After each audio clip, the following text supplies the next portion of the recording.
मुझ में कलेश करने का कितना पोटेंशियल और टैलेंट है ये तो मुझे शादी के बाद ही पता चला है। कोई मानेगा नहीं, पर शादी से पहले मेरे गले में जुबान नहीं थी और आज देख लो कुत्तों की तरह भौंक सकती हूँ 5-5 घंटे। शादी से पहले कैसे हंसती रहती थी हमेशा और अब बूथा ही सड़ा रहता है मेरा 24 घंटे भाई।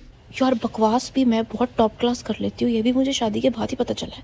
यार मैं तो इतने शांत स्वभाव की कोमल जुबान की लड़की थी, ये क्या हाल हो गया है मेरा। सारा दिन बिंगे टेढ़े मुंह बना बना के मैंने तो अपनी असली शक्ल ही बर्बाद कर ली। कोई बोझ है नहीं मुझ पे, पर फिर भी रोज लगता है किसी ने 50-50 किलो की 2 बोरियां मेरे सर पे धर दी हो। अच्छी भली बार